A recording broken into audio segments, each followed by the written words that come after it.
we are live. I don't know if we're live in Facebook or not yet. In TMFA, it will happen. Let me edit this. Let me do this. Let me get this going here. Give me a minute. Can take a little second here. Boom. Do this. Thanks for joining me, everybody. Happy Sunday. Happy January the 5th. We're saving this right here. Sending data to Facebook. Let's see what we got. Let's do this. And we're going to see if we can go live here in a minute. We're going to do one of these, persistent stream key. All the fun stuff when you're setting up on, hey, a new network. All right, here we go. Woo! So it looks like, if I'm not going crazy, it looks like we're live in YouTube and in Facebook. Let's cross our fingers. Let's see what's happening here. I think Facebook has a delay, which makes sense because I'm using Restream, so this is new for me. So give me a second here as we hang out, as we do this. Yeah. All right, God, looks like we're live over here. Let me watch this. Yeah, let's see what happens. I don't know if I can watch this here. Let's have a look here. All right, yeah, I see some folks are here now. That's great. Love it. Love it. Thanks, Mod. Thanks, David. I love to see this. Yeah, pretty excited about this. So, all right, let's dive in.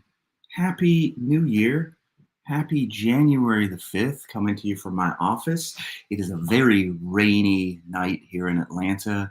The U.S. is bracing for winter storms coming at us in the next week or so. I have to bribe my dog with a treat, so he likes to be quiet, only if he gets a treat. I hope everyone, hey Kevin, hey Gene, I hope everyone is feeling good about 2025. I'm feeling great about it, and I'm going to tell you why. Because there's no point in stressing out about whether or not it's slow. Slow is relative. Slow is based on your market. Slow is based on your demographic. Slow is based on the often used, overused myth of, oh, your category is saturated. Yeah, all of those things can be true. And you might feel that, and you might feel slow. But the reality is, people are signing with agents every day. People are auditioning every day. People are getting callbacks, although that callbacks don't really exist much in TV anymore. And people are booking work every day. People are leveling up. They're booking their first lead. They're booking their first union job. They're booking their first guest star on a union job. They're booking their first series regular. It's happening left and right. Is the industry slower? Yes. Global production is down 45%. That's our new normal. Why? Because we were bloated. The industry was going too hard. They were going on like a 3-day bender in Vegas. And that was the kind of like the streaming boom. And we had this peak era of television where we had over 500 scripted shows. That's gone. That's never coming back. Don't think it's ever coming back. I'm telling you, don't think it's ever coming back. That wasn't a question. So we're kind of circling the wagons. We're contracting. The belt is tightening. And 400 scripted shows seems to be like a reasonable volume of shows. That's plenty. That's plenty. I have actors here that I work with in my market in Atlanta and the Southeast who are like, it's slow. I'm thinking about moving to LA, which is fine. If you want to move to LA, you want to see the Hollywood sign when you wake up every day, great, no problem. Not gonna give you crap for that. But if your justification is it's slow, so I'm gonna move where it's busier, you are kind of putting the cart before the horse. Do you have a competitive package? Do you have great training? Do you have credits already? No? If not, when you change your location, you're only changing your zip code. You're not changing the challenges that you're going to face. Instead, I ask people, I challenge them, I turn it back on them and say, can you bloom where you are planted? Can you dominate? Can you dominate what you're doing, where you are located? Can you kick butt where you are? For example, if there's 20 shows shooting in the Southeast, have you worked on all 20? Okay, then go somewhere else. You haven't worked on any? Then why are you thinking about changing your zip code? There's plenty to do where you are. Plenty to do in your show. You don't change. You know what I mean? It's kind of so. With all of that said, I want to talk to you guys. So if you're watching me in Facebook, you can put a question in the box. What are you excited about for 2025? What are you apprehensive about for 2025? And perhaps from a mindset or a psychology standpoint as an actor, how can I help you? How can I help you? Throw some questions in there. Mod, you're feeling fantastic. I love that. What's up, Aaron? What's up, Gene? What's up, Kevin? Some good people. Let me see. Let me see what we got. Throw out some questions. Let's see. Let's see what else we got. I'm looking here in the chat box. Okay. Boom, boom, boom. Put some QR codes there in a little bit. Boom. Feeling fantastic. Mod, I love that. I know you guys are delayed a little bit on Facebook. So, I want some questions. Don't be afraid. YouTubers, don't be afraid. Throw out some questions. See what we got. Booking network this year, even if it means firing my team and starting over. Aaron, that's really good. Let's reframe that. Let's reframe that. I think a lot of times when actors are frustrated about their volume of opportunities or their quality of opportunities, what they're actually doing is they're looking outward for a solution, an answer, or someone to blame before they look inward. I'm not saying that for you personally. I'm just saying a lot of actors. So the first thing we need to do is we need to identify our opportunities for improvement as an actor. And that comes in the form of our package and our training. Do you have well-rounded training? Are you actively training? Do you coach for some auditions? Maybe the big auditions, maybe those really tricky network co-stars. If you're not doing those things, that's the first place to go. Then we've got our package. Is your package competitive based on the level that you want to be at? If it's not, you're missing opportunities. Has your team asked you for certain things? Headshots, things like that, what have you? Have you gotten back to your team with those materials in a timely fashion? If not, the buck stops with you. The buck starts with you, really. Start with that. And then you have to give your team time to create opportunities for you. So let's use an example. If you give your team a brand new headshot, you need to give them a minimum of 3 to 6 months to get that headshot into circulation, to get it submitted, for the casting directors to start seeing that new headshot, to start relating to that new headshot, to start clicking on that headshot and start bringing you in based on that new headshot. Minimum of 3 to 6 months. If you're in a category that doesn't audition in a high frequency, that might be 6 to 9 months or 9 to 12 months. So you can't give your agent a new headshot and then 3 weeks later go to them and be like, nothing's happening, I'm pissed off. So those are all the things I think you can do in terms of your package and your training and all of that sort of stuff. Let me see what else we've got here. Susan Willis, you've got a question. Should actors have an old-fashioned PDF resume on hand to send out? Yeah, absolutely. You do want a PDF resume, a printed version, because callbacks a lot of times will have in-person components to them. There's live virtual Zoom callbacks, but commercials and feature films are doing a lot of in-person callbacks now. And commercials, not so much because you often sign in with the digital barcode, but a feature film, Clint Eastwood loves his hands on a headshot. Francis Ford Coppola, both of whom who have cast and shot movies in Atlanta in the last 2 years, they want a physical copy of your headshot, and they do callbacks. They like to write notes on it. They like to look at your picture, flip it around, see what else you've done. So yeah, absolutely. And if you're submitting for indie films, a lot of times they'll do callbacks. Student films, grad theses, higher or lower budget non-union indies, they do in-person callbacks, and they hang on to those headshots. You might not be right for that particular gig, but they're going to hang on to that headshot for down the road, and they might call you a year later. Okay? They might call you a year later and go, oh, wow, Susan was great for this thing. She didn't book the thing that we just did last year, but she's going to be perfect for this thing we've got coming up. All right. Hope that helps, Susan. Let's see what else we got here. I'm going to answer Laura's question real quick, and then I'm going to get back to a question that Jean Haley kind of had.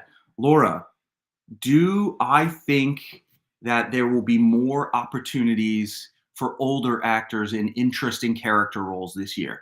Absolutely, 100%, for two reasons. First, we are already seeing an increase in diversity in TV and film opportunities. We are approaching one of the most diverse times in our industry's history. It needs to be more diverse, no question about it. It needs to reflect and be a mirror to society, or lead the way and show what society could be. But it also is a more diverse place than we've been before.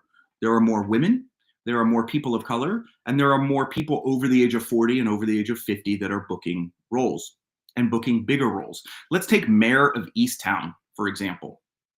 Kate Winslet. Of course Kate Winslet could do it. Oscar-winning Kate Winslet.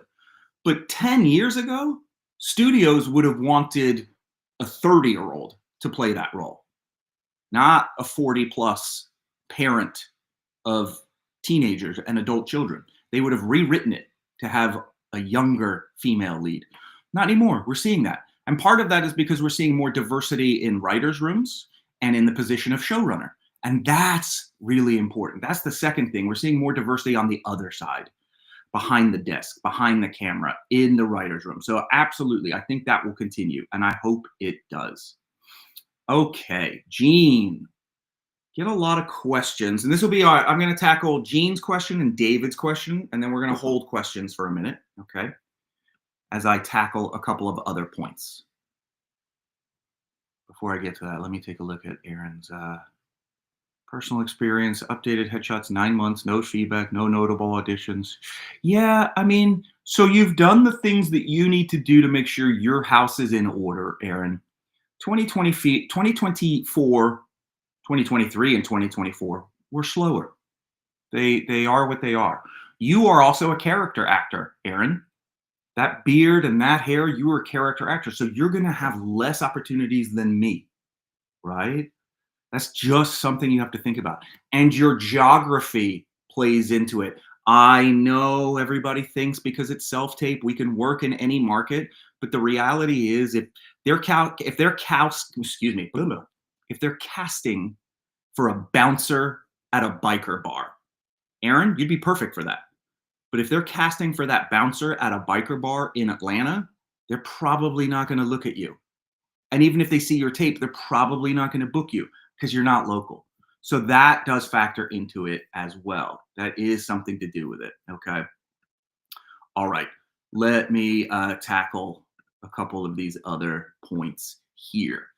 Let me go back. Jean, I get a lot of auditions, but not a lot of higher level auditions. How can I make myself more competitive? We've already talked to package. We've already talked to training. Jean, you've got a great package. And Jean, you've got great training. Keep doing that. I think there's a couple of things you can do. Number one, coach. Coach on some of those challenging auditions so you get another set of eyes from a coach who is in a place that you want to be in your career 5 to 10 years from now. That's number one. You don't have to coach for all of them, but maybe one or two a month to kind of get another set of eyes and sharpen those auditions. Coaching.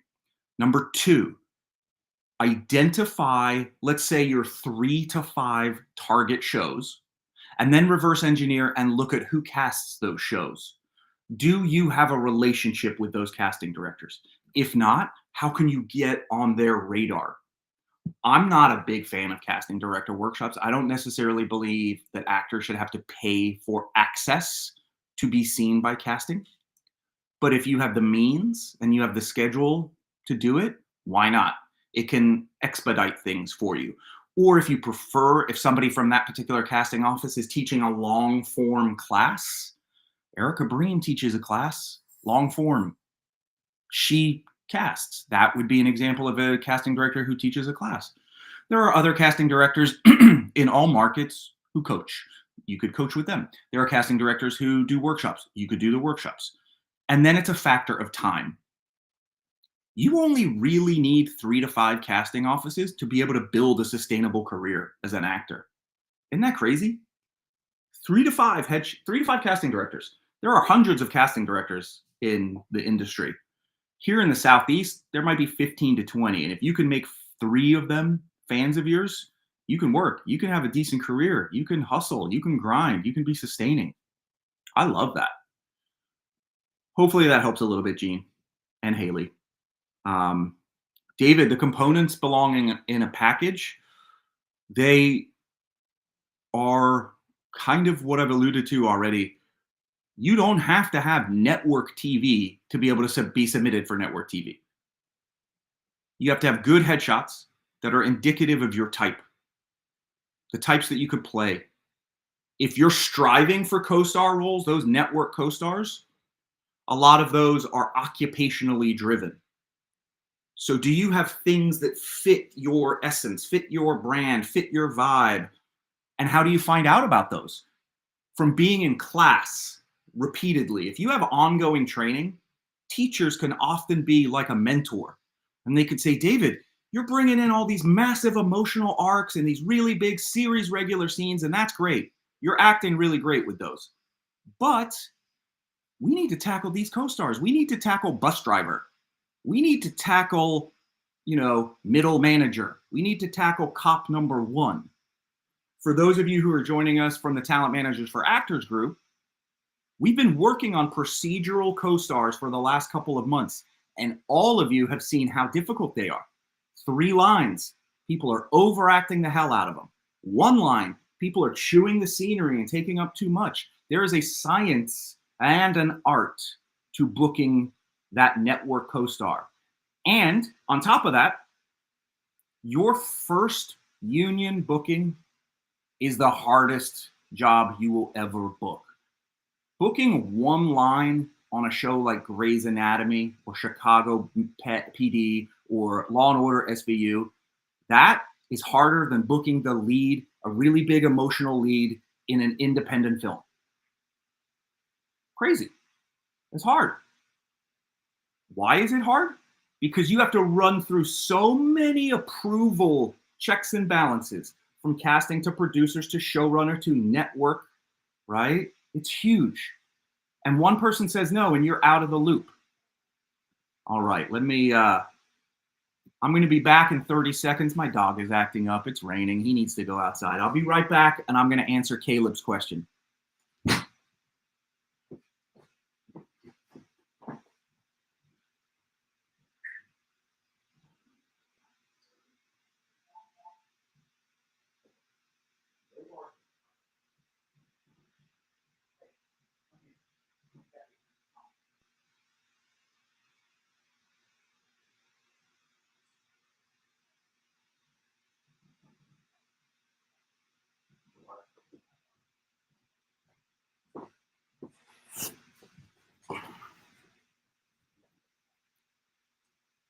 All right.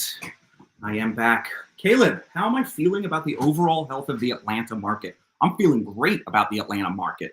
When we say Atlanta, we don't just mean Atlanta. We actually mean the entire Southeast. Atlanta is the hub. Atlanta is the epicenter for the entire Southeast. So we're talking about Washington, D.C. and Maryland and Virginia, the DMV, all the way down to Florida, all the way out to Texas, including the mini hubs of New Orleans and Wilmington, North Carolina.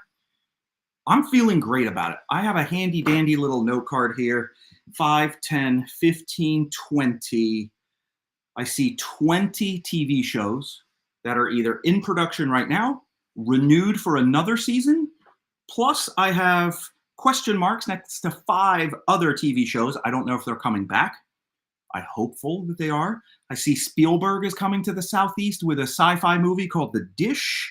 I see a note here from a casting director in the region who's got 4 or 5 shows that haven't announced yet. And I know at least 3 or 4 other movies that are on this list. So 5, 10, 15, 20, 25. We'll call it about 30 projects in the Southeast. That's enough to keep everybody busy. So that's my answer to that, Caleb. We can control our controllables. That's our materials, that's our training, and that's the mindset, okay? If we've got all of those things on lock, those are the only things we can control and the only things we need to worry about. And then we're ready for when the opportunities present themselves. Yeah. Whew, there we go. All right. Let's see. Let's have a couple of other questions here. Ma Turner asks, how do you know if you need a manager? Number 1. And is it worth it to have one in the Southeast market? All right, I'm going to ruffle some feathers here. I don't think you need a manager in the Southeast market for the Southeast market. Let that marinate for a minute.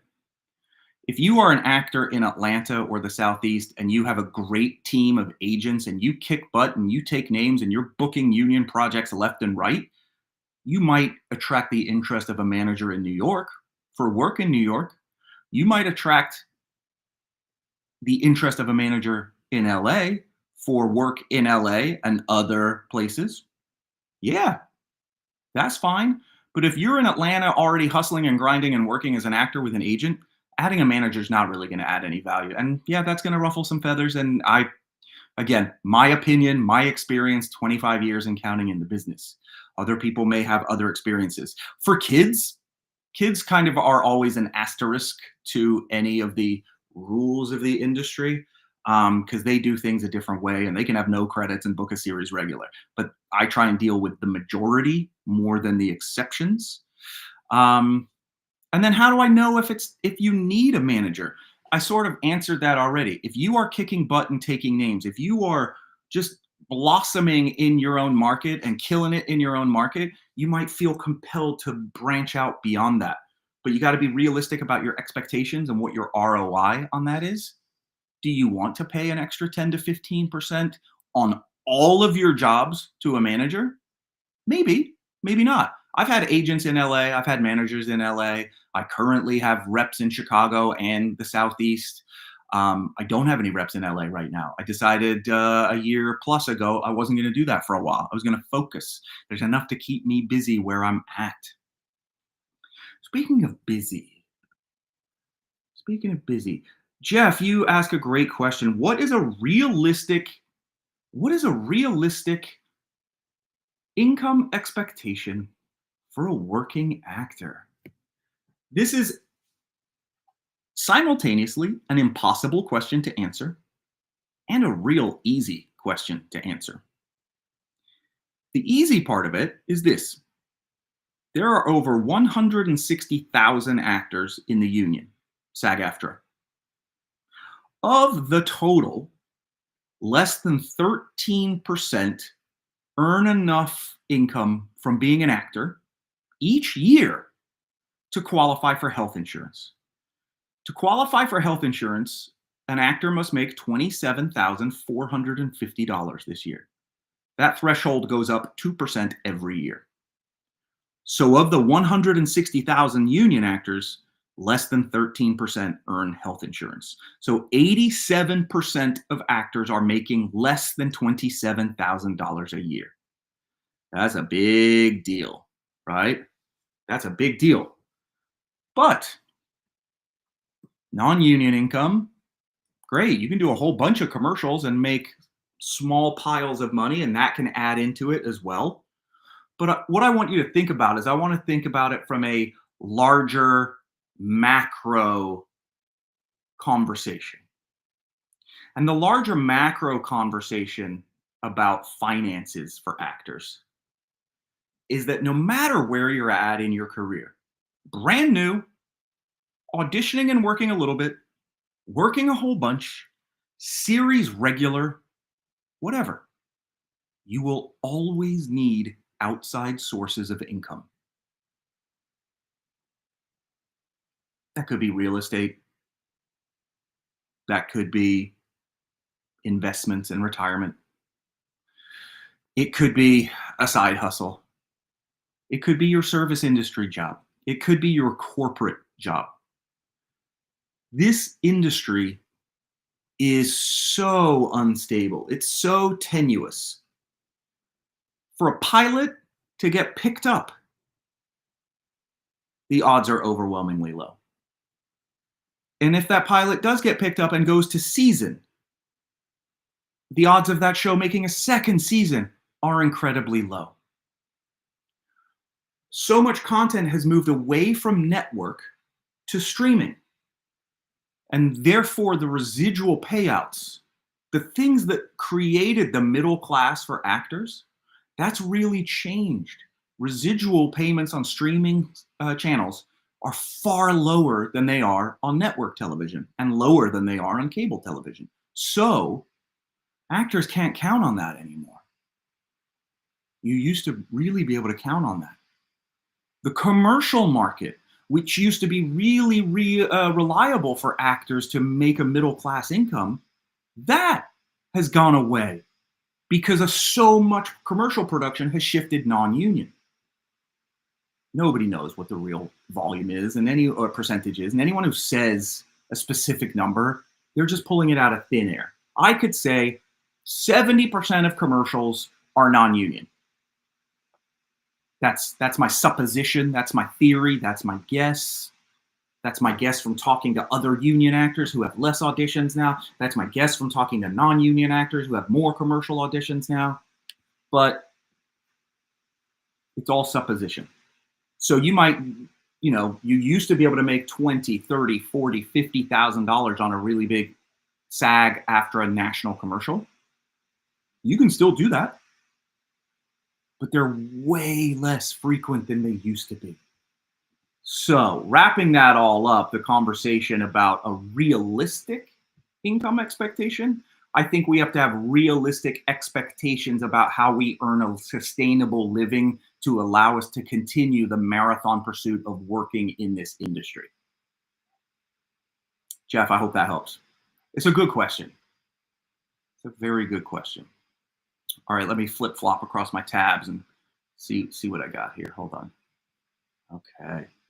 Lauren, hi, I'm excited to work with you this year too. Lauren's a member of my mastermind group for this year. Very, very excited about that. Great, Jeff. I love that answer. We're gonna hide that for now. Let's see what else I've got here. All right, let's pivot slightly. Since Jeff asked a question about finances, realistic expectation for actors, I want to talk a little bit about actor finances. And one of the things that I do is I actually have a course called Actor Finances. You can go to actorfinances.com. This isn't really like me pitching courses. I'll put up a discount code on there if you're interested. This is not a hard sales pitch. I don't care. But what I do want to talk about is the new year is a great opportunity for you to get your financial ducks in a row. No matter who you are, no matter how you grew up, whether you grew up with no money or you grew up with an abundance of money, you probably didn't learn about money. You probably didn't learn about how to manage money or expectations around money. And so you might find yourself not dealing really well with money right now. You might find yourself, it constantly burns a hole in your pocket and you spend whatever you make. Or you might be in debt. No shame there. The majority of Americans are in some kind of debt, credit card debt especially. I'm not even talking about student debt here. For those of you who've known me long enough, I'm really transparent about my own journey. At one point, as an actor in Los Angeles, I was $30,000 in credit card debt. That's not a lot of fun. $30,000 in credit card debt is difficult, and it requires sacrifice, and it requires help. Talking about it is important. I really believe the first way actors can get themselves out of financial trouble is to admit that there's a problem, to seek help, to educate themselves. And then the really, really important thing, no matter how much debt you have, and no matter how much you're earning as an actor, or not as an actor, or how much you're earning annually, is to pay yourself first. What do I mean by that? For every paycheck, set aside $25. $25 doesn't sound like a lot, but what it does is it does two things. It establishes one, an automatic practice. This paycheck, $25 goes to saving. That paycheck, $25 goes to saving. And so that builds up over time. Establishing a practice is important. And number two, you start taking, if you're $10,000 in debt, $20,000 in debt, that $25 towards your credit card debt isn't going to do a big thing in helping reduce that debt, but it starts to swing the tide in your favor. So paying yourself first is critical. And then what do you do with that $25? Don't just leave it in your checking account. Don't just leave it in a savings account. Savings accounts lose money every year because of inflation and because of the interest they pay is so low. What you want to be looking for is a high yield savings account. HYSA. A high yield savings account is going to be paying you between, well, right now they've just lowered them, the interest rates, but they're going to be paying you between 3.8, 4, 4.2, maybe 4.5% in interest. And again, that doesn't sound like a lot, but what you're doing is you're insulating that money, that savings, against losing money because of inflation. And you're creating that positive practice where over time, that will help you. That will help you. That money will grow. So high yield savings account, that's really important. Then when we get our debt situation in order, you can put yourself in a position to start investing. And one of the best ways you can invest in your future is with a Roth IRA. A Roth IRA uses after-tax money up to $7,000 a year. You can invest in a Roth IRA each year. It's $8,000 if you're 50 or over. And because of the compound interest effects, that money is going to grow over time. This is money you put into a Roth and you forget about it. If you're 30 years old, you forget about it for 30 to 35 years. And then you tap into that money at retirement. And you don't have to pay taxes on it because it's already been taxed. Okay? Take a little moment to get a sip of coffee here. My coffee's gone cold now. Okay, I just want to look in the comments real quick. Mod, you had 90 commercial auditions last year. Wonderful. First off, that's great. You've got a kick-ass commercial agent getting you 90 commercial auditions. 12 of those were union. Okay, so let's just do some quick math. 12 over 90 is 13.3%. So some of the numbers out there are 75% non-union to union. Some of them are 85% non-union to union.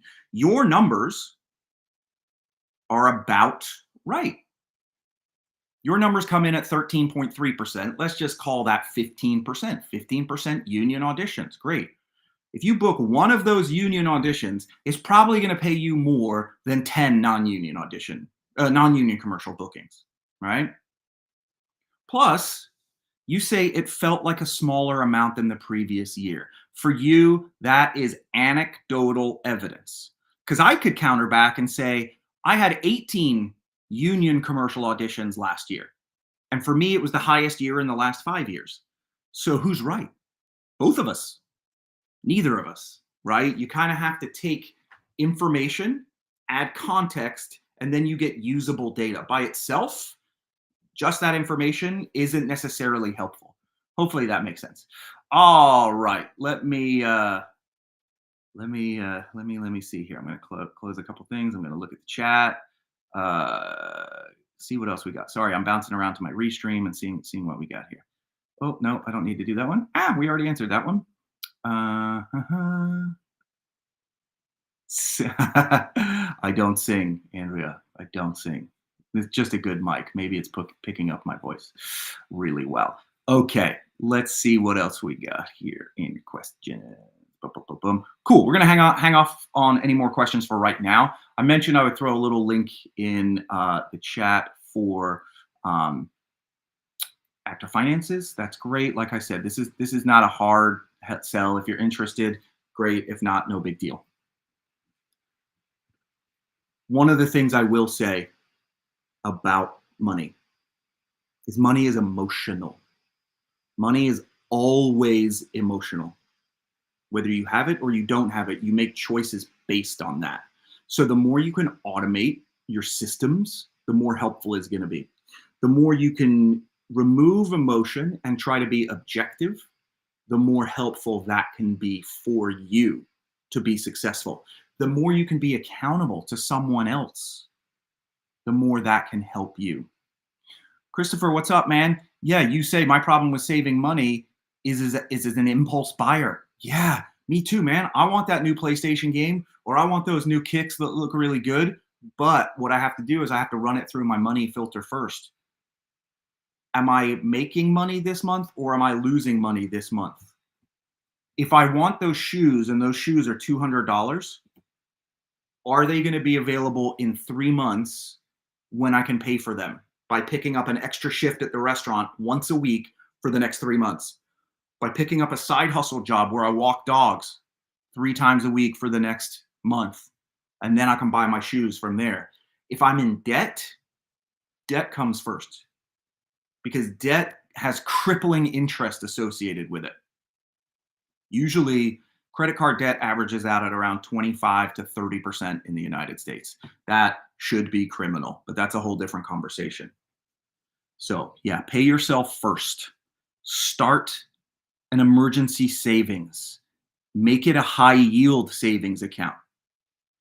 Another thing with emotionality with respect to finances, people like to keep money in their checking or their savings account at their local bank because they're worried about an emergency. What if I have a major emergency and I need to get that cash today? I can't do that in a high yield savings account. My counter to that is to ask each of you, when was the last time you needed a large sum of money in an emergency in cash? Let's say $1,000 in cash immediately. Well, I got in a car wreck and I had to get new tires, or I had to replace a wheel. Okay. Could you do that with a credit card? Could you write a check? Could you transfer money from the high yield savings account to your checking account and cover that? 99% of the time you can. There's, especially with planning, emergencies even allow for a little bit of planning if you forecast, if you have some insight and go, okay, I need 25 bucks here, 25 bucks here, 25 bucks here. It is totally doable, y'all. It is totally doable.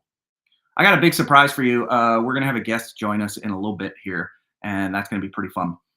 Jeff, you're so welcome. All right. One of the other things I want to talk about, let me see if I can put it in the chat. One of the things I want to talk about here is this. Goal setting. Some of you set goals. Some of you have goal sessions, right? That's awesome. But I'm going to ask you, I want each of you in the chat to tell me what one of your goals is for 2025. What's one of your goals? Go ahead, share it in the chat. And I'm going to tell you whether or not it is a good goal. I'll give a few minutes for everybody to do that.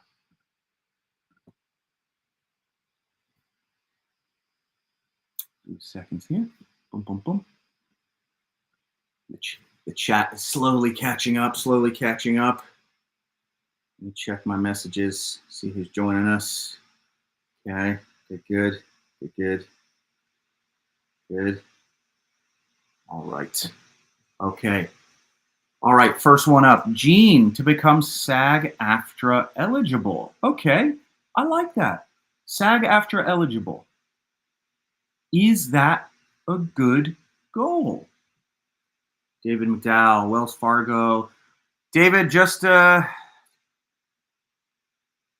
use Wells Fargo. They are a criminal enterprise. Just Google reviews for Wells Fargo. They're awful. They're awful. I will actually here. I'm gonna put my recommendations real quick in on the screen. Give me 1 second. I'm gonna put my recommendations for high yield savings account. Okay. Uh-huh. Uh-huh. Uh-huh. What? I think that's it. I might be forgetting. All should be 3.8% to 4.2%, give or take. All right. I'm going to put those up on the ticker right now. So you'll see it at the bottom of the chat window. I use several of these accounts myself. Okay. So great. Oh my gosh. Yes. All of these are coming in. All of these are coming in right now. These goals. I love them. I love them. I love them. I love them. Get an agent, take weekly acting classes, get off my ass and practice monologues, book a co-star role, set up a dedicated spot in my house. Yeah. Drink only water 6 days a week. Speak positively about my career. Boom. That's awesome. Okay. For all of you folks who put booking as a goal, I like the enthusiasm, but bookings should not be goals. Bookings should not be goals. And the reason for that is you have zero control over whether or not you book a role. You can control whether or not you're in class.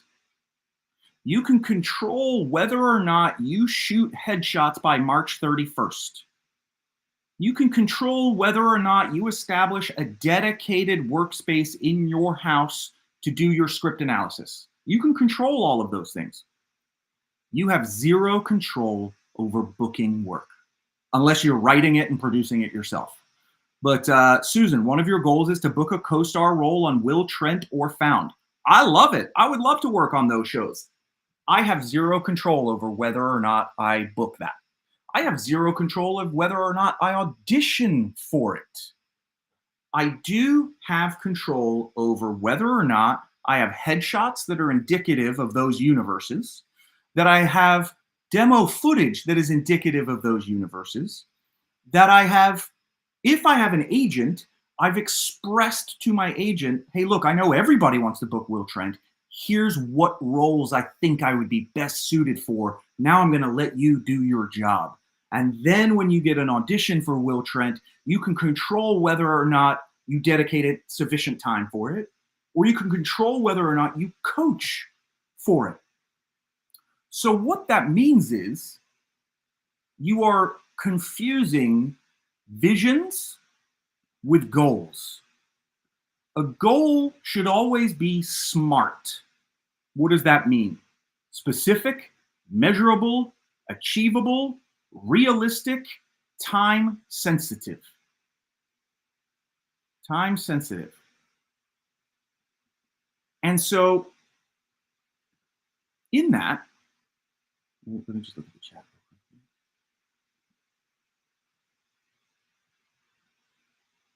Two people are waiting. Whoops, different link. Whoops, hopefully they'll find us.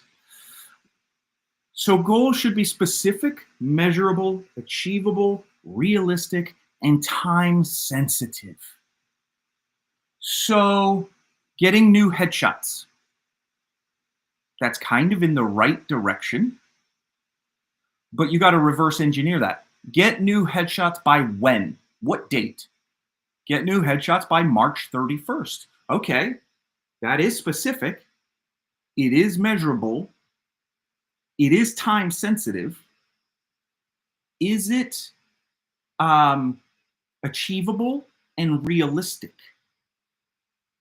It's not achievable if you don't have the money to put down a deposit and pay that headshot photographer for your session by March 31st. So you first have to reverse engineer and set another sub goal to earn $500 to set aside for headshots. Now that's achievable. Realistic. Is it realistic to shoot new headshots by March 31st?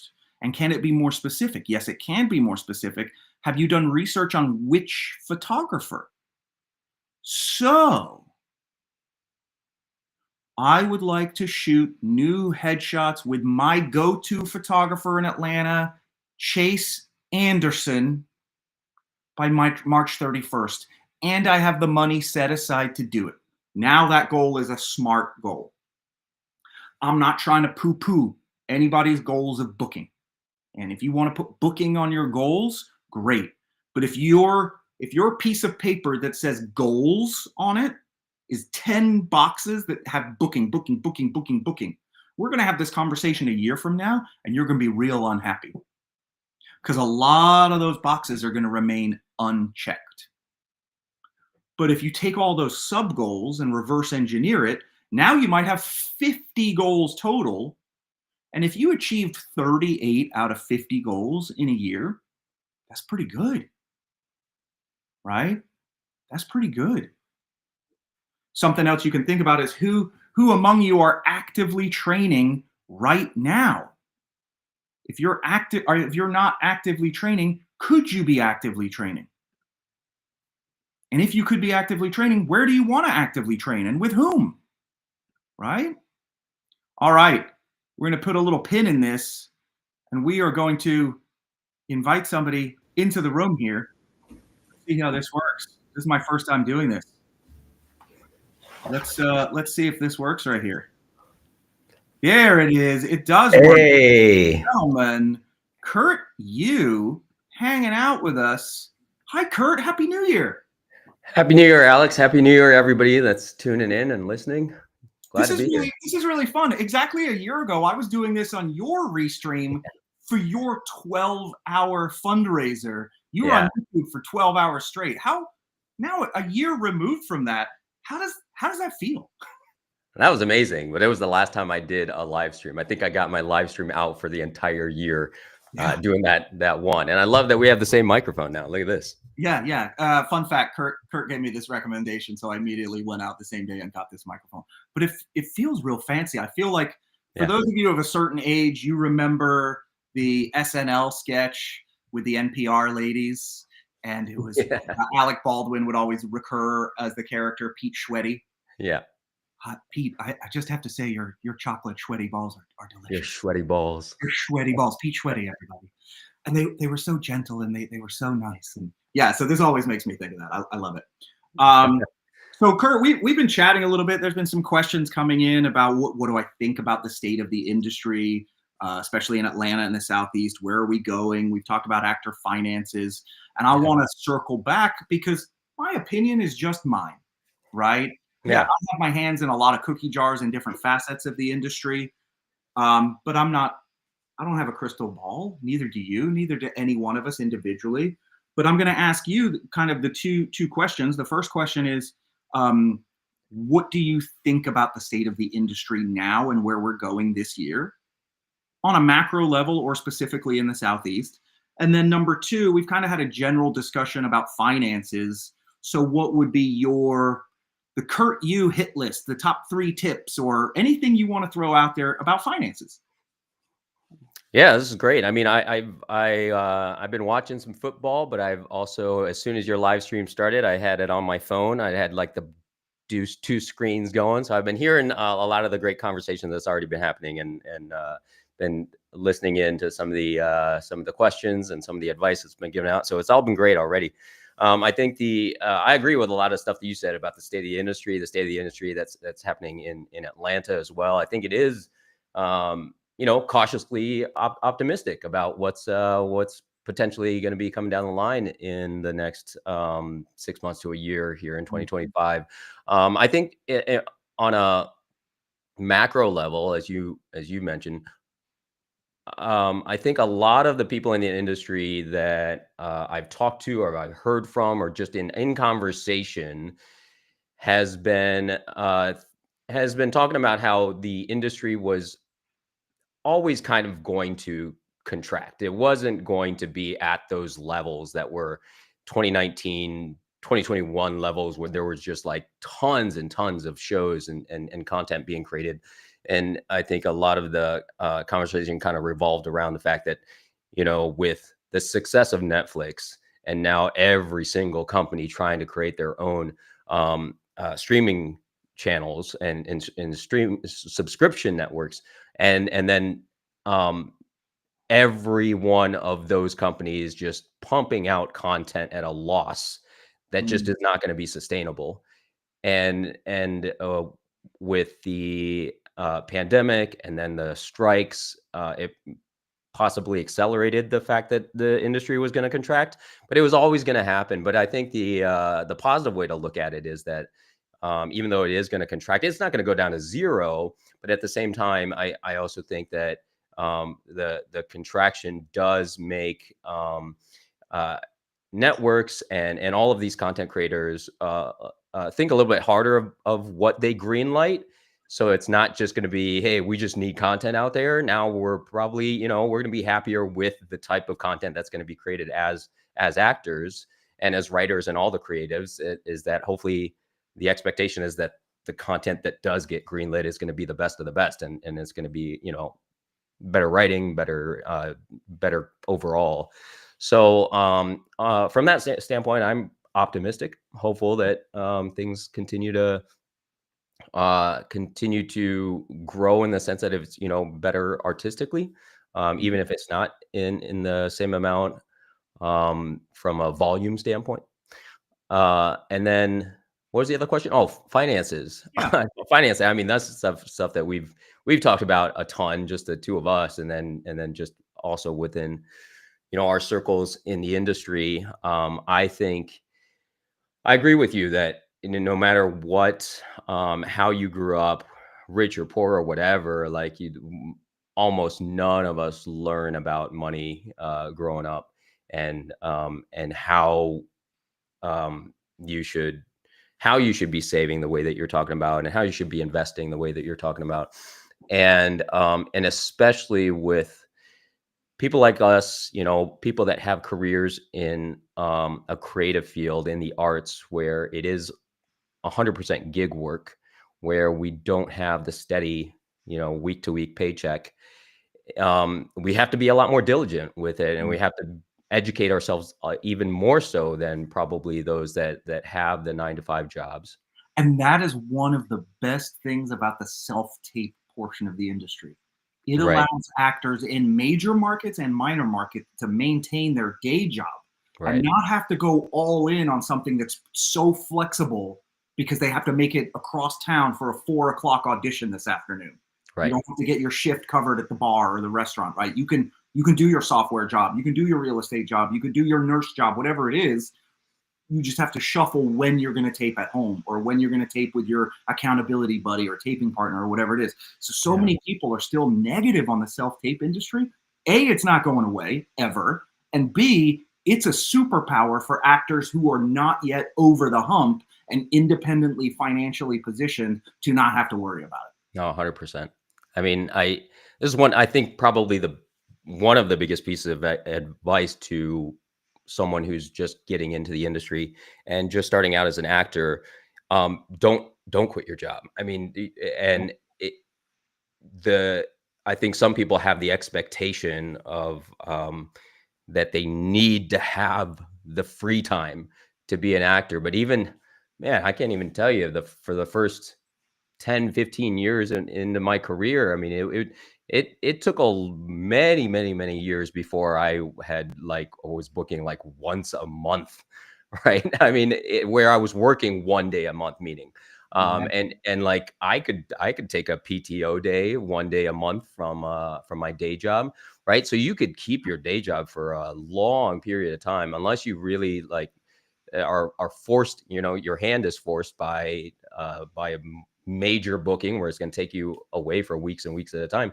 Otherwise, you could probably get away with keeping your day job for a long period of time, and especially nowadays. And I know you mentioned this a lot, is negotiating more PTO or work from home, or more flexible work situations from your full-time job, so that you can continue to do both. Because that's really, I mean, that to me is one of those things where it's something that a lot of people don't think about in terms of like what helps fuel your creativity and fuel your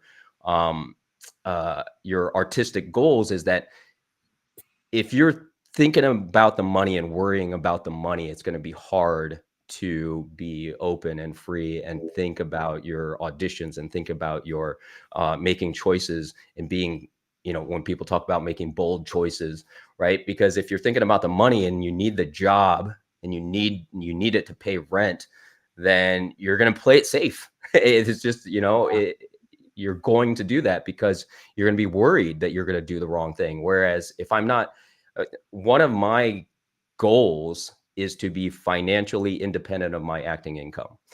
Right. It's not necessarily, it's doesn't always happen, but if I can be completely free and not think about and not worry about needing any income from my acting, well, then now I can be completely free in terms of my acting choices, because it doesn't matter. It doesn't matter if I book this job, because I don't necessarily need the money for it. Yeah. That for me, that was one of the hardest lessons I had to learn. And it was a humbling experience. I have a degree in finance. I moved out to LA with a little nest egg, and woof, that disappeared real fast. I had to get multiple jobs to keep my head above water, and I couldn't. I couldn't keep my head above water. And so before I knew it, I was $30,000 in debt. And that is humbling. It's humbling for two reasons. Number one, I have a degree in finance. I should know better. Number two, that money is an opportunity cost. I could have taken that money, and now if I'd have just invested it in a moderately, funded return on investment mutual fund, index fund, a target date fund, whatever, that 30 grand would have been enough to retire on by itself, right? I can't change the past. All I can do is help my present and my future. And casting directors say this a lot in workshops. They can smell it on an actor. When an actor, especially back in the in-person audition days, an actor would just be hanging on a little tight, like desperate. Oh, I got to book this commercial. Rent's coming up next week and I'm short. But if I book this, it's going to solve everything. And it never does, because the person who comes in with this real loosey-goosey, laid-back attitude, like assuming they're still preparing, but they're laid back, that's a different energy. You want to work with that person. That person's fun to be around, Yeah. And at auditions, on set, like all of it. All of it. Yeah. All right. I'm going to throw a curveball question at you a little bit. When you were starting out as an actor, you were immersing yourself into classes. You were in a class every week, different types of classes, whether it was Meisner or improv or what have scene study. You were putting as many tools into your tool belt as possible. And then you started seeing some return on your investment. You started booking some work, and the quality of that work improved. And again, this is anecdotal. This is for Kurt Yue. When did you know it was the right time to not necessarily be in class week after week after week, and perhaps free up that part of your schedule and your finances to maybe invest in coaching on a particular audition? Yeah, that is a great question. So I'll give a little bit of backstory to it. For those that don't know, I started taking acting classes just on a whim, just for fun. I wasn't, looking to become an actor when I started taking the classes. So I was working full time as a software developer, and me and my good buddy from high school, we were both working our day jobs after college, and we would get together after work and go to bars, go to happy hours and stuff like that, and we would constantly look for other things to do. And one of the things we found one day was we walked by this acting school. It was the Houde School of Acting, which many people know, out in Cleveland, Ohio, and we passed by Jessica's school and decided to check it out. And so I started taking those classes just for fun.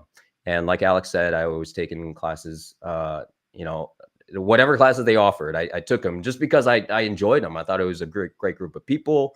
It was definitely a big change from my cubicle doing computer programming. So I loved doing them. And then after some time, yeah, I got an agent through a referral from one of my classmates in the class, and then I got started auditioning for local stuff in Cleveland, like local commercials and corporate training videos and that type of stuff.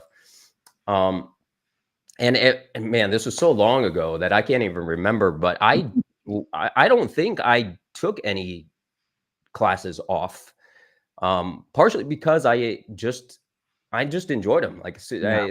I mean, it was, I enjoyed being in the classes.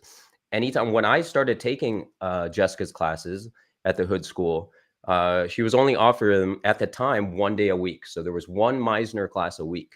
And eventually she slowly added like a second day a week. And then she did an audition class and a scene study class. And then she brought on some additional teachers to teach some other things. And I just couldn't get enough of it. So every time there was a new class, I signed up for that one as well. So I started taking every single one of the classes.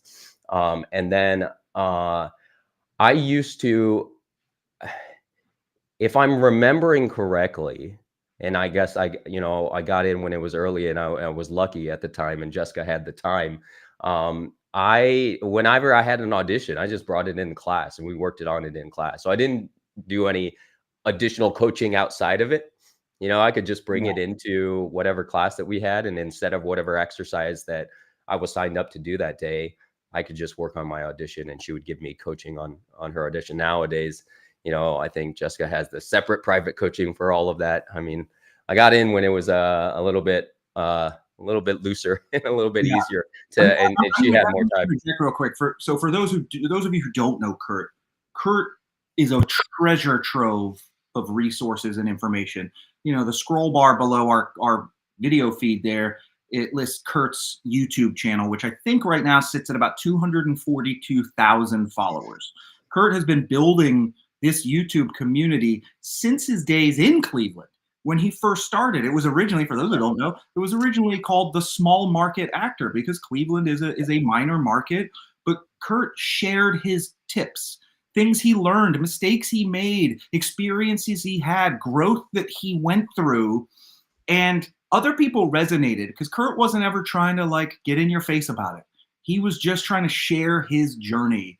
And what it did is it exuded authenticity, number one. And it exuded, hey, I'm just a guy in the trenches just like you. I have a day job. I'm just grinding this out. It's something I'm interested in. Wow, it's something I'm good at. I'm liking this. I'm diving in deeper. Oh, now I'm making a little bit of money from it. And each step along the way, Kurt's audience grew because his authenticity remained intact and he shared his tools, what his setup was, what his equipment was, what his backdrop was, where he was studying, when he made the move to Atlanta, what that meant for him, the risks, the rewards. And so that community grew and grew on YouTube and has now actually birthed another actor community. Kurt, talk about your community a little bit. Yeah. Well, first of all, a fun fact. So we're now January 5th. 3 days from now, January 8th, will mark my 10th year on YouTube. So I No posted kidding. my very first YouTube video was January 8th, 2015. Oh, I love And I have that marked off on my calendar there. So it. I don't know what I'll do. I'll eat a cupcake or something like that. But yeah, that the YouTube channel slowly and steadily grew from 2015 when it was Small Market Actor, while I was in Cleveland, and then in Atlanta I rebranded it to Acting Career Center. And then it really grew during the pandemic when, we were all sitting at home, had nothing else to do. So I just dove in and created more and more content for my channel. Yeah. And it was kind of a perfect storm for me and my YouTube channel because everybody else was also sitting at home and consuming content and watching videos. And a lot of people found my channel at that time. It grew the most, I think, in 2020 and 2021. And around that time, because of the growth of the channel, I started offering a handful of Zoom workshops, just one-off Zoom workshops. originally, and those were pretty popular. A lot of people signed up for those, and then I figured, why not just offer these ongoing inside a membership community? So we created in 2022 the Actors Growth Lab community, which has been going on for a little over, well, almost 3 years. It'll be 3 years next month, and it's been going strong. Yeah, it's been great. We have members from all over the country, in other countries as well, and obviously a lot of people in the big markets in New York and LA and Atlanta here in the U.S., but Mhm. also in many of the smaller markets, and it's great. I feel like it's been great to be able to, for me personally, to connect with all these other actors in other parts of the country and the world, to hear about the what it's like in those places that we don't have direct connections with, right? Yeah. Even though I travel to New York, I travel to LA, but I don't live there. And then in some of these smaller markets that I never go to, I hear what it's like in Texas or in Missouri and all these Mhm. other smaller pockets of the country where there are actors just like when I was in Cleveland, doing their thing. And like you mentioned earlier, like they have a great opportunity now because self-taping is so prevalent. So people all over the place at least have that opportunity. Now, like you said as well, being local to some of these markets is also important.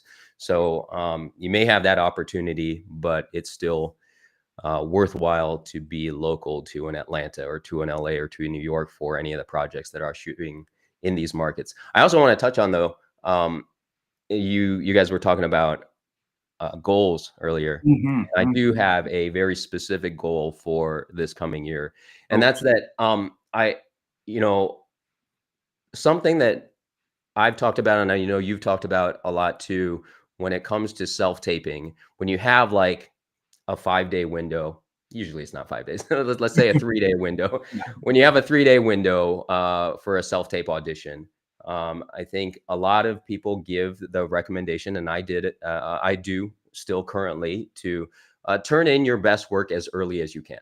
Yeah. You try to turn it in earlier because for many reasons. One of the reasons could be that if they happen to watch it early and there's some feedback, they have the time to give you some feedback. Maybe you can retape it. Yeah. Another reason that I heard from other casting directors is that if they were gonna send, let's say, 5 of their top picks to send it on to the producers or to the director, well, if they've already picked their top 5 in the first couple of days, it doesn't mean that they can't switch it out.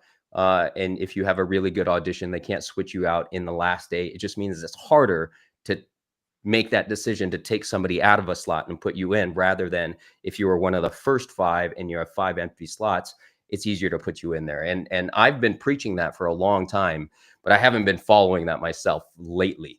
Okay. In the last year or so, or maybe even 2 years, especially when I've been heavily growing my YouTube channel and now Actors Growth Lab, and once I felt like I've had all these other responsibilities, I found myself more recently, when I get an audition, it's immediately, when's it due? Okay, put it out of my mind until I have some time to work on it. Whereas in the past, as soon as I got an audition, if I had the time, all right, I'm going to spend some time working on it right now. If I could turn it in right away, cool. Yeah. So one of my goals for this year specifically is to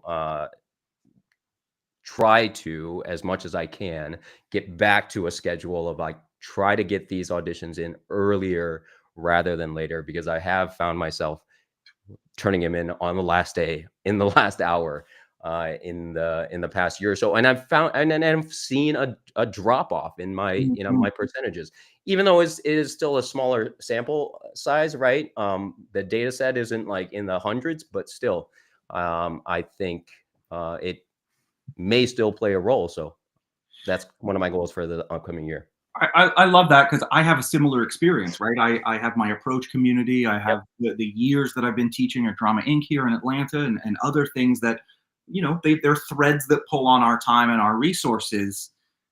And because auditions are not predictable, Yep. they are by nature then freelance. Yep. And so what you do is you then plug them in when you can, Yep. as opposed to making them the top priority when they come in, Right. right?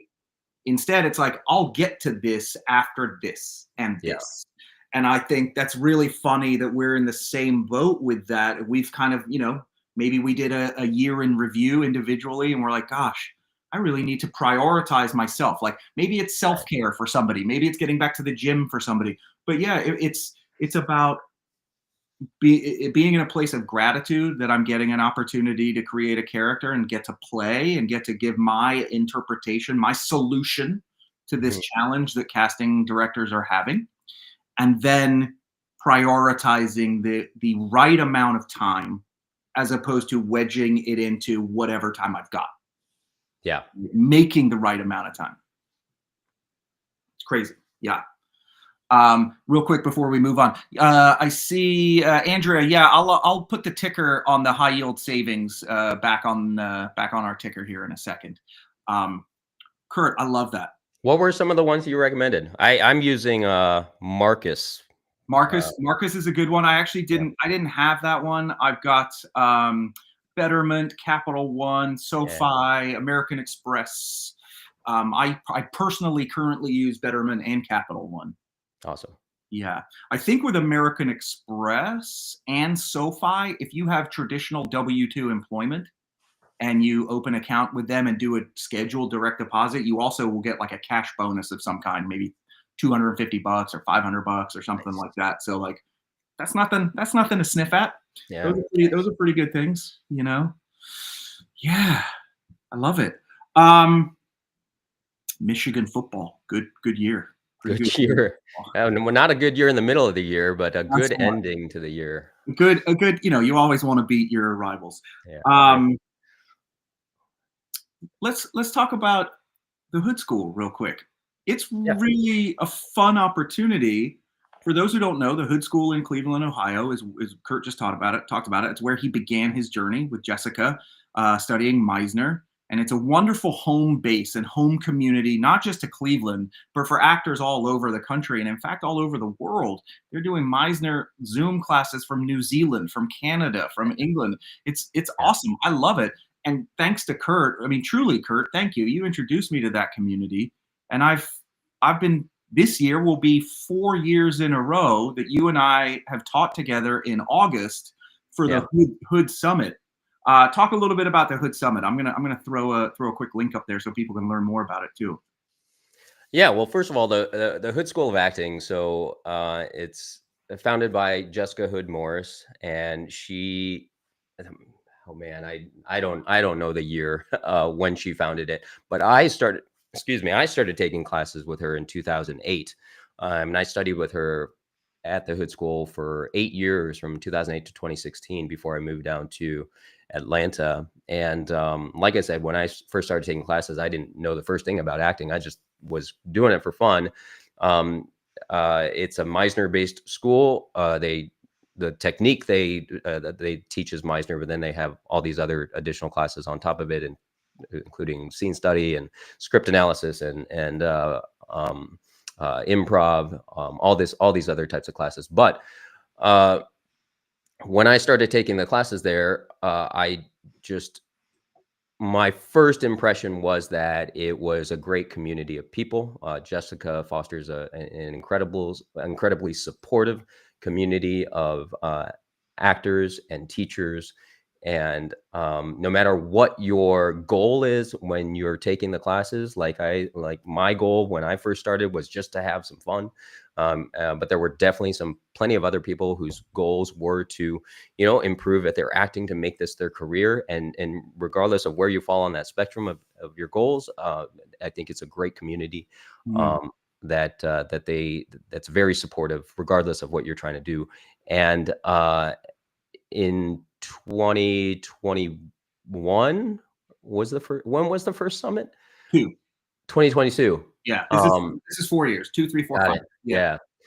So 2022, they had the idea to do an acting summit, because during the pandemic, as we all know, we were all sitting at home, and all classes everywhere, not just acting classes, all classes went online. And so, because all of her classes were virtual for so long, none of the students ever met each other in person, or got a chance to meet the teachers in person. Everybody only got to see each other on a virtual screen. And so they decided, well, because all of our classes are virtual, we should have at least one time where everybody gets to see each other. And it was so exciting for that to actually happen. So for that first summit had so much energy, and it was a lot of fun. And it's a 3-day opportunity to learn, to network, and really just to gather and to meet some of your fellow actors and classmates and teachers. And now they've been doing it for, like you said, 4 years now. This fourth year is going to be probably the biggest one they've ever done, bringing in more guest teachers from different parts of the country. And I'm excited to be a part of it again. It's going to be great. Me too. I'm really grateful for you, Kurt, specifically for introducing me to Jess. And I love that community there. The energy is really warm and embracing. And Yeah. I had never been to Cleveland until I went up for the first summit. And I love it. It's a cool town. I mean, Yeah. I know it takes a lot of grief, but it is Yeah. a cool town. A lot of good stuff to do. The community there is vibrant and wonderful, and I hope the acting community on a macro level for Ohio and Cleveland specifically can grow, and it will with communities like the Houde School, Yeah. creating capable actors. I know Superman shot there in Thank you. 2024, and Yep. there's other stuff that's going to be coming there this year, and it's a great opportunity for regional actors to see what it's like on a big set, whether they start out as background or whether they book principal work. Like, that's really, really encouraging. And I truly look forward to my time every August. And as you know, I'm able to go and teach other times during the year. I'll be back Yep. this year. I'll be teaching a full day workshop, co-star combinations, on March 1st this year. That actually just got announced today, which is really cool. Awesome. So I'm excited about that. But I have so much fun. And yeah, I mean, look, we're not like telling any secrets out of school here, but Erica Arvold, a huge casting director, is Yeah. going to be joining us in person in Cleveland for the summit this year.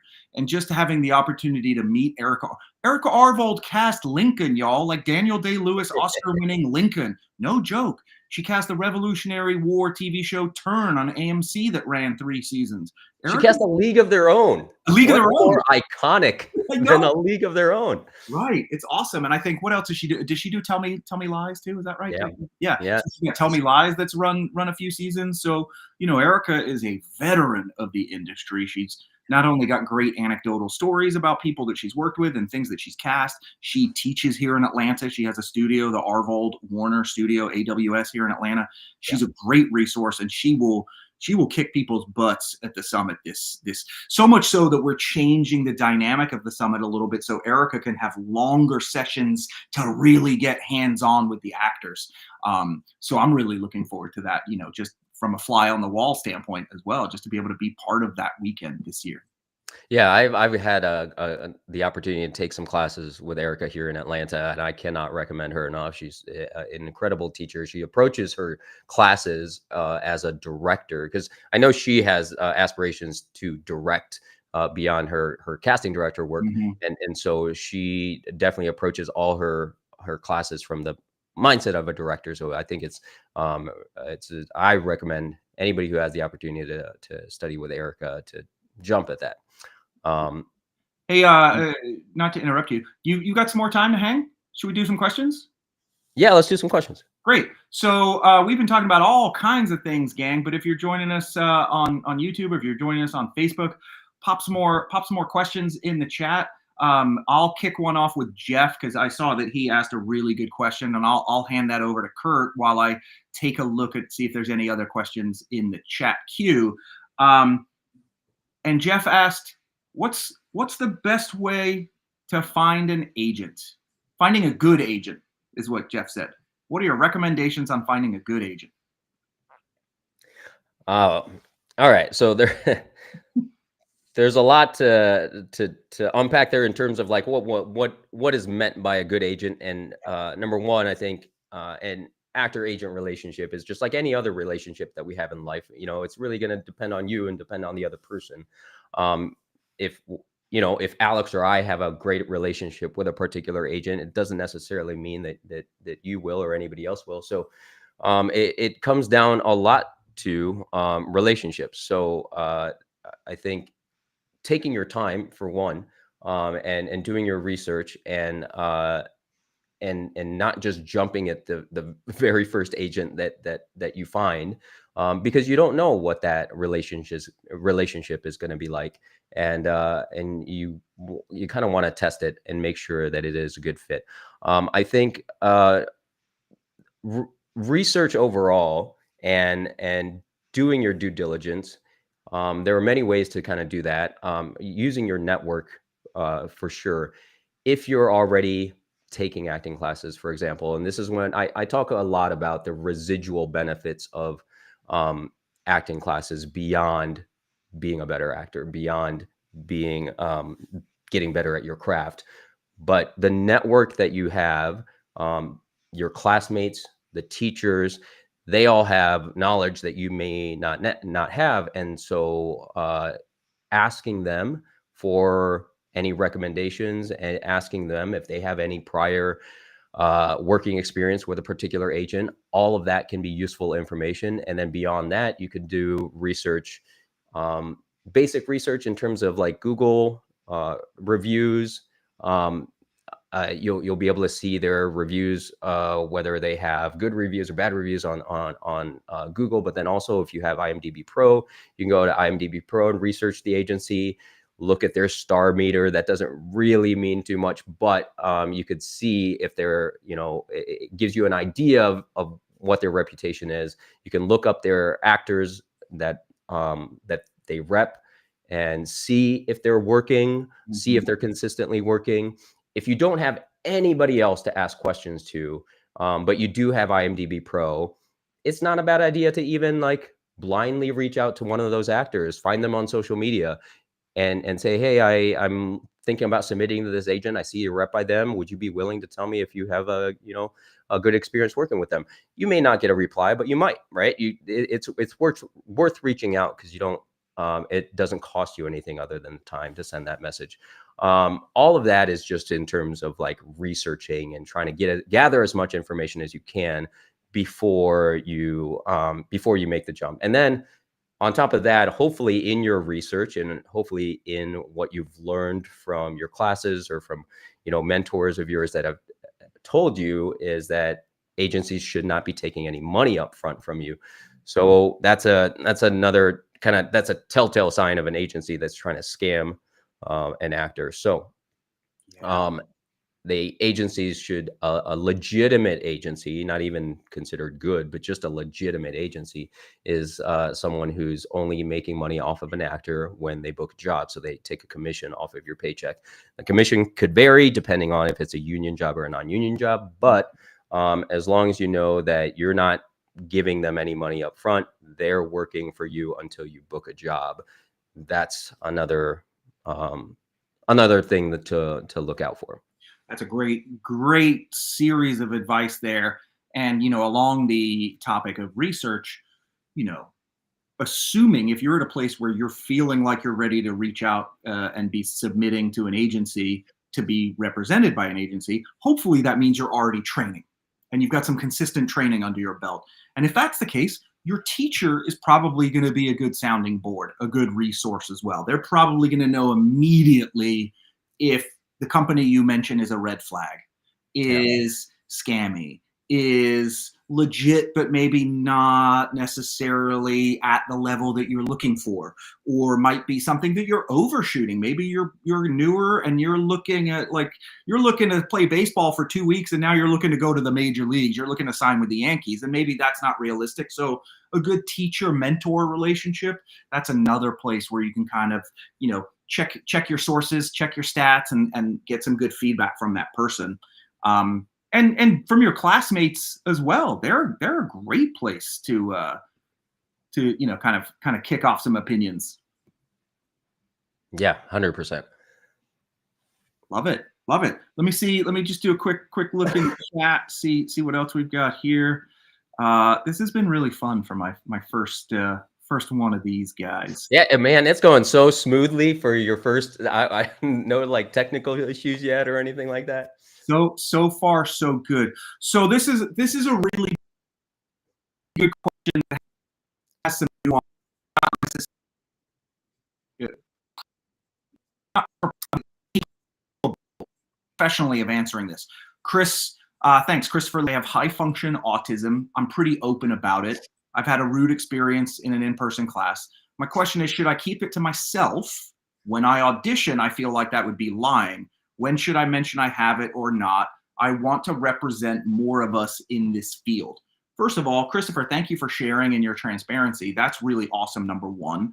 Number two, in many ways, it is your superpower, right? That is something that distinguishes you from somebody else. And so there are different relationships in the industry, and different types of relationships require different levels of transparency. Just like in your personal life, your friends versus your romantic partners versus your work colleagues, not everybody has the same level of access to you. So I think it's important, if you're at a place where you're submitting to agents and representation, to consider whether or not you're going to share that with them. Does that in any way adversely impact your ability to do a job? If it does, then you may need to disclose that in some way. If it doesn't, then you may not feel comfortable or feel the need to disclose that with them up front. But at some point, you may choose, after the relationship has been going well, you may decide, hey, look, there's a thing I need to tell you about it. It's not a big deal. It doesn't affect me in my day-to-day life. It doesn't affect me in my professional life. It doesn't affect me here. So I just wanted to let you know, so we're being transparent and we're on the same page. In terms of classmates, you don't need to tell them unless you feel comfortable. Teacher, if there's some impact in terms of the way you learn, your learning style, the way you absorb information, if that is different than someone else, then you may want to have a conversation with your teacher or the studio that you're studying at and say, hey, look, I learn, I retain information, I absorb information a little bit differently. So that means I might ask a lot more questions. If I ever get to a place where I'm like dominating the time, let me know. And maybe that means I need to kind of book a one-on-one session with you as my teacher, to ask you these questions that I'm not really getting answered as deeply as I need them. Or maybe that means I need to alter my learning style and we can meet somewhere in the middle. Because everybody is entitled to a safe learning environment, a great relationship with their reps, and the ability to develop as an artist. Kurt, do you have any experience with that or anything to add to that? Yeah, I haven't had any experience with it. I agree. I think it could be your superpower. I mean, the only thing I would say is that as long as it's nothing that would be a safety issue, right? A safety issue, whether it's in class or at an audition or on set, then I agree. I don't think it doesn't need to be brought up. But I just remember a situation where I was talking to an actor who was I don't remember what the percentage, but to a degree vision impaired, right? And in a brightly lit room, they would be fine, but a darker room they wouldn't be. And I could immediately just think of, all right, in a soundstage where it's super dark, that could be a safety issue that I think would be something that would I would recommend addressing earlier rather than later. But in any other situation where it's not going to be a safety issue, I don't think it has to be brought up. Great question. Great answer. Thank you, Christopher, for sharing that with us and asking that question. I love it.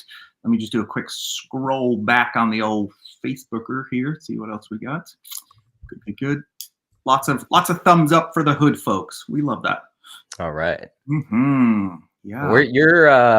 You're live streaming this to YouTube and Facebook at the same time? Yeah, and within TMFA. So. Oh, you know what? I want to also mention that when you first brought this up to me, and I then went to search for your YouTube channel, I couldn't find it for whatever reason. I tried typing in The Approach or The Approach Alex Collins or whatever. It wasn't coming up. And then eventually I did get to it. Got it. But in my search for the approach or the approach Alex Collins or something, whatever, I stumbled across your demo reel from like 15 years ago. That's on YouTube. So Make a note there. before Alex goes and deletes it, guys, try to find it and try to watch his old demo reel. Oh boy.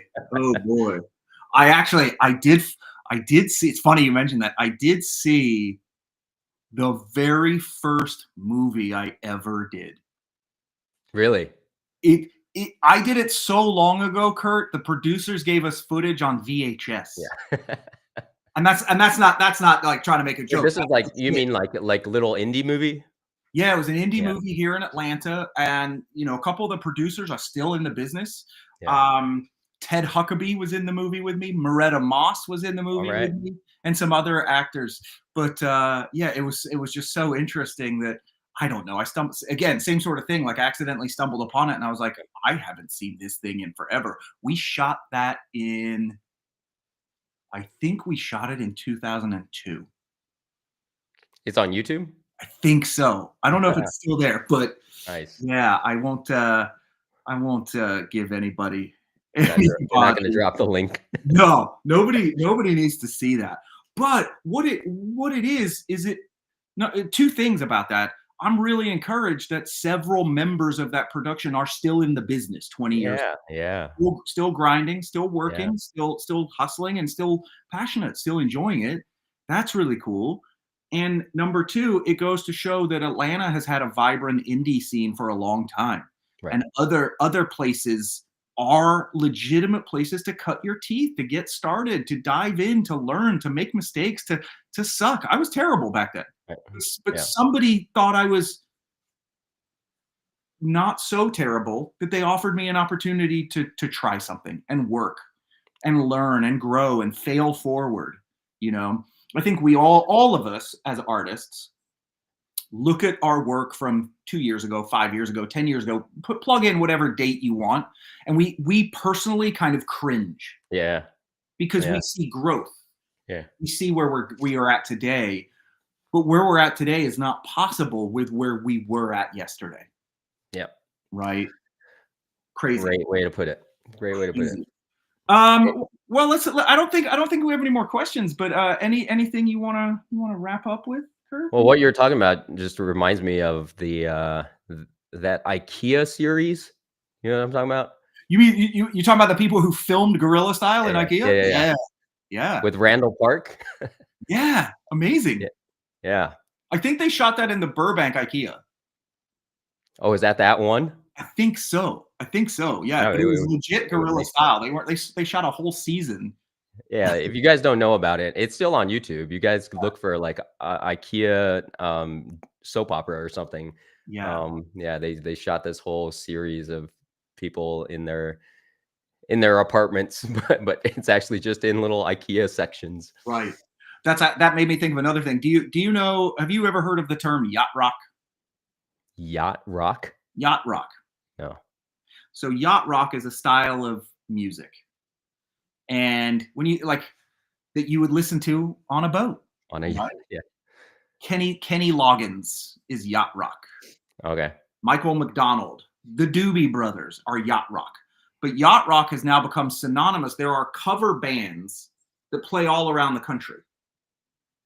And they'll get 100 people at a show. Some of them will get 1,000 people. But they're essentially playing other people's music. They're playing this particular style of music that was big in the 70s and the 80s. And the reason, back when these artists were huge, it wasn't called yacht rock. It didn't have a genre. It was like soft rock, kind of.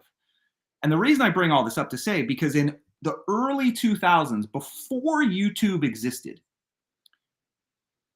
these group of actors in Los Angeles created a show called Yacht Rock. That's where the term came from.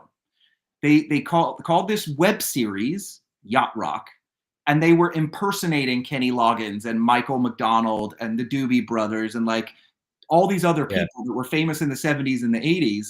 And some of these people from the 70s and the 80s saw it and they're like, that's kind of funny. And then it was one of the first viral hits for web series. And it didn't really go anywhere, but it was kind of cool back then. But yeah, like that actually, the genre of music got its name from a web series that happened 10 years earlier. That's amazing. Yeah, it's kind of crazy.